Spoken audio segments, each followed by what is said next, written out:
Welcome my dear student, Tapoban standard থেকে আমি সুকুমার পাল। দেখো, আজকে যে ভিডিওটা আমি করছি, মূলত এই ভিডিওতে আমি বলতে চাইবো যে পরীক্ষার এক্সাম ডেট কবে। যদিও টেন্টেটিভ, তো আমার মনে হয় সেইটা ডেটটাই ঠিক হবে। তো তারপরে আমি বিশেষ কিছু কথা তোমাদের সঙ্গে শেয়ার করব। সেটা হচ্ছে এই গ্রুপ সি আর গ্রুপ ডি, এই দুটো পরীক্ষায় পাশ করতে গেলে বিশেষ করে কোন বিষয়টার দিকে নজর রাখতে হবে আমাদের, সেইটা, এবং কিভাবে এর মধ্যে স্ট্র্যাটেজিটা ফলো করবে, কোন কোন চ্যাপ্টারের উপরে বেশি জোর দেবে, এই বিষয়গুলো নিয়ে তোমাদের সঙ্গে চর্চা করবো আজকে। এক্স্যাক্টলি তাই। তো প্রথমেই আমি জানিয়ে রাখছি যে এক্সাম ডেট মোটামুটি তোমার ধরে নাও 18ই জানুয়ারি গ্রুপ সি পরীক্ষাটা হবে 2026 সালে। এটা গ্রুপ সিটা, WBSSC গ্রুপ সিটা। আর গ্রুপ ডিটা টেন্টেটিভ ডেট হচ্ছে তোমার 25 জানুয়ারি 2026। তাহলে হাতে মেরে কেটে 1.5 মাস মতো সময় আছে বড় জোর। তো এই সময়কে কীভাবে ইউটিলাইজ করব সেই বিষয়ে তোমাদের সঙ্গে আমি একটু বলি। তো প্রথমেই আমি দুরকমভাবে স্ট্র্যাটেজি ফলো করতে পারি। প্রথমে কোন চ্যাপ্টারগুলোকে আমায় ভালো করে দেখতে হবে। ঠিক আছে, আমরা যেরকম আমাদের গ্রুপ সি গ্রুপ ব্যাচে 999 টাকা দিয়ে আমরা যে ক্লাসগুলো করাচ্ছি, একদম ননস্টপ থিঙ্কিং সেখানে থাকছে, প্রচুর ক্লাস, সব লাইভ ক্লাস হয়েছে। ঠিক আছে, তো ম্যাক্সিমাম সব লাইভ ক্লাস হয়েছে। তো সেই জায়গায় দাঁড়িয়ে আমরা এখনও যা আছে আমাদের সমর্পণ করছি বেস্টটুকু দিয়ে আমরা। কিন্তু তোমরা যারা কোনো ক্লাসের আওতায় নেই, তারা এই চ্যাপ্টারগুলোর উপর জোর দেবে, দেখবে এখান থেকে কোশ্চেন তুলবে, নিশ্চিত থাকবে। যেমন তুমি জেনারেল নলেজ, ইন্ডিয়ান হিস্ট্রি তো আছে, জিওগ্রাফি, আর জিওগ্রাফি ইন্ডিয়া এবং WB তোমরা জানো।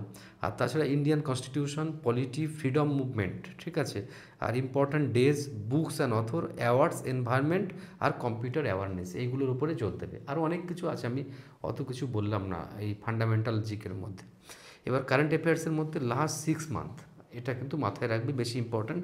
ন্যাশনাল এবং ওয়েস্ট বেঙ্গলের ক্ষেত্রে যেসব SIR যেরকম আছে, এরকম টাইপের বিভিন্ন স্কিম, গভর্নমেন্ট স্কিম, যেমন স্পোর্টস, সায়েন্স অ্যান্ড টেকনোলজির বিষয়ে এগুলো। ইংলিশের মধ্যে গ্রামারের মধ্যে কোনগুলো, tense, preposition, article, voice, narration এবং ভোকাবুলারি, তারপরে বিপরীত অর্থ, সমার্থক শব্দ সেগুলো, এরর ডিটেকশন, সেন্টেন্স ইমপ্রুভমেন্ট, আর হচ্ছে কম্প্রিহেনশন, এগুলোর উপর চলতে হবে, ইংলিশটা যেখানে আছে।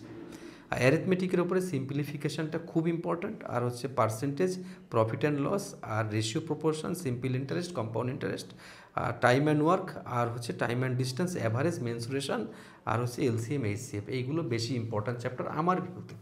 ঠিক আছে, আর রিজনিংয়ের মধ্যে তো রিজনিংটা তোমাদের মধ্যে ইম্পর্ট্যান্ট নয়, কারণ রিজনিংটা তোমাদেরকে নেই সাবজেক্টটা, সেই জন্য আমি ওটাকে আর স্কিপ করে যাচ্ছি। তো এই সাবজেক্টগুলো তোমাদের কিন্তু মারাত্মক ইম্পর্ট্যান্ট। কারো তোমার 4টে সাবজেক্ট থেকে আসবে, কারো 3টে সাবজেক্টের মধ্যে সায়েন্সটাও তোমার থেকে যাচ্ছে, সায়েন্সের জিকে সেগুলোও তোমার ইম্পর্ট্যান্ট। ওকে, তো এই হচ্ছে বিষয়। তোমরা যদি জানতে চাও ডে ওয়াইজ, মানে প্রথম একটা দিনে কোনটা কত ঘন্টা পড়বে, এগুলো খুব চাপ আছে। যদি জানতে চাও এরকম কোনো কিছু যে স্যার পুরো 1 মাসকে আমি কী করে ভেঙে ভেঙে কোন সাবজেক্ট পড়বো এবং কতটা পড়বো এবং কীভাবে পড়বো, কখন MCQ পড়বো, কখন PYQ পড়বো, কখন কোন সাবজেক্ট পড়বো, টোটালটার ওপরে যদি নলেজ গেইন করতে চাও, তাহলে তুমি কমেন্টস করো আমার কাছে। আমি তোমায় অবশ্যই আর একটা নতুন করে সুন্দর ভিডিও বানিয়ে দেবো, যাতে এই সামনের পরীক্ষা বা আপকামিং পরীক্ষা তোমার জন্য পারফর্ম করতে সুবিধা হয়। ব্যাপারটা কি জানো প্রিয় স্টুডেন্টস, কেউ কিন্তু থেমে নেই। তুমি হয়তো ভাবছো তুমি প্রচুর পড়াশুনো করছো, কিন্তু এটাও তো হতে পারে কোনো গ্রামের, কোনো শহরের কোনো ছেলেটি, কোনো মেয়েটি রাত দিন পড়াশুনো করে যাচ্ছে, সঠিক প্রিপারেশন, সঠিক গাইডলাইন, সঠিক পদ্ধতি অবলম্বন করে, তারা কিন্তু সহজেই এগিয়ে যাবে। তাই বেশি চিন্তা করা দরকার নেই। বেশি চিন্তা করলে সময় নষ্ট, সুযোগ নষ্ট, এবং তোমার আর মানে মুশকিলে পড়ে যেতে হবে। আর এটা একটা গোল্ডেন অপরচুনিটি। কেন বলছি, সামনে তো ভোট রয়েছে না 2026, তার নিরিখে এই রিক্রুটমেন্টগুলোর সম্ভাবনা খুব বেশি এবং উজ্জ্বল। প্রিয় স্টুডেন্ট, আজকে এখানে বিগ এন্ড করছি, পরে তোমাদের সঙ্গে দেখা হচ্ছে অন্য কোনো ভিডিওতে। ভালো থেকো।